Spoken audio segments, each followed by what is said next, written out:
নমস্কার বন্ধুগণ। আমি আজকের আবার চলে এলাম আমার গল্পের ঝুড়ি নিয়ে। আমি তোমাদেরকে এখন বলবো ছিন্নপত্রের কথা। তবে এটি ছিন্নপত্রের নতুন কোনো পর্ব নয়, ৫৩তম ছিন্নপত্রের দ্বিতীয় পর্ব।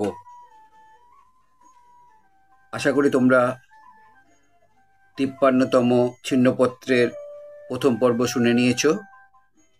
তাই আমি শুরু করে দিচ্ছি এই ছিন্নপত্রেরই পরবর্তী অংশ। সেই বিলেতে যাবার পথে লোহিত সমুদ্রের স্থির জলের উপরে যে একটি অলৌকিক সূর্যাস্ত দেখেছিলুম, সে কোথায় গেছে? কিন্তু ভাগ্যিস আমি দেখেছিলুম, আমার জীবনে ভাগ্যিস সেই একটি সন্ধ্যা উপেক্ষিত হয়ে ব্যর্থ হয়ে যায়নি। অন্তত দিন রাত্রির মধ্যে সেই একটি আশ্চর্য সূর্যাস্ত আমি ছাড়া পৃথিবীর আরও কোনো কবি দেখেনি। আমার জীবনে তার রং রয়ে গেছে এমন এক একটি দিন, এক একটি সম্পত্তির মতো। আমার সেই পেনেটির বাগানের গুটিকতক দিন, তেতলার ছাতের গুটিকতক রাত্রি, পশ্চিম ও দক্ষিণের বারান্দার গুটিকতক বর্ষা, চন্দননগরের গঙ্গার গুটিকতক সন্ধ্যা, দার্জিলিংয়ে সিঞ্চল শিখরের একটি সূর্যাস্ত ও চন্দ্রোদয়, এরকম কতকগুলি উজ্জ্বল সুন্দর ক্ষণখণ্ড আমার যেন ফাইল করা রয়েছে।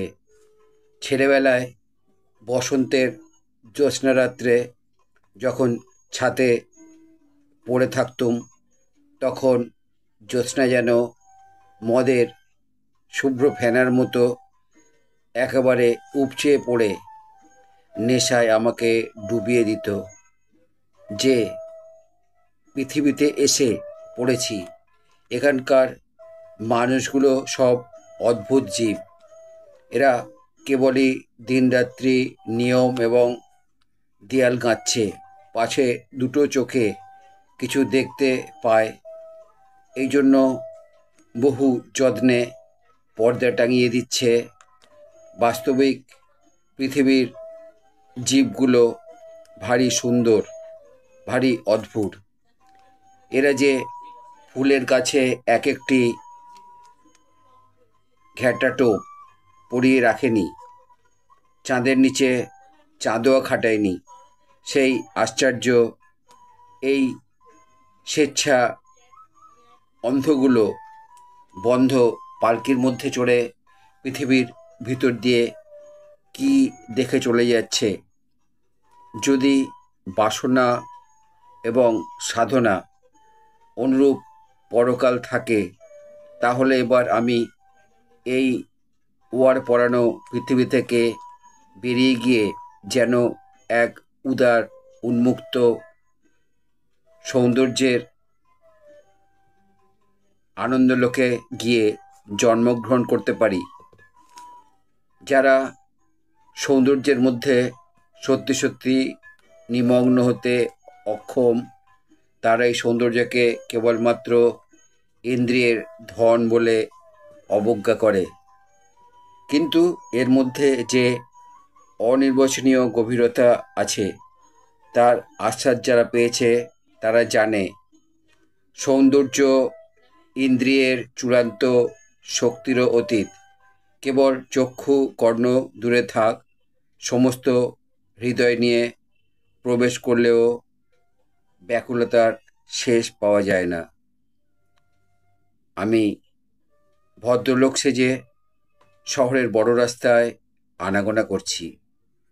পরিপাটি ভদ্রলোকদের সঙ্গে ভদ্রভাবে কথাবার্তা কয়ে জীবন মিথ্যা কাটিয়ে দিচ্ছি। আমি অন্তরে অসভ্য, অভদ্র।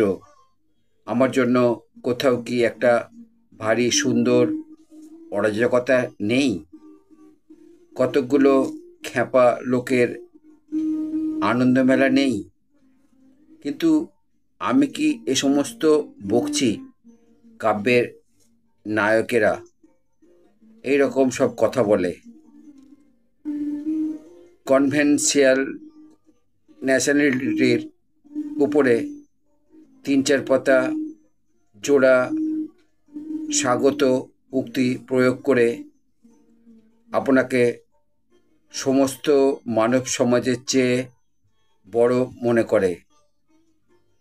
বাস্তবিক এসব কথা বলতে লজ্জা করে। এর মধ্যে যে সত্যটা আছে সে বহুকাল থেকে ক্রমাগত কথা চাপা পড়ে আসছে।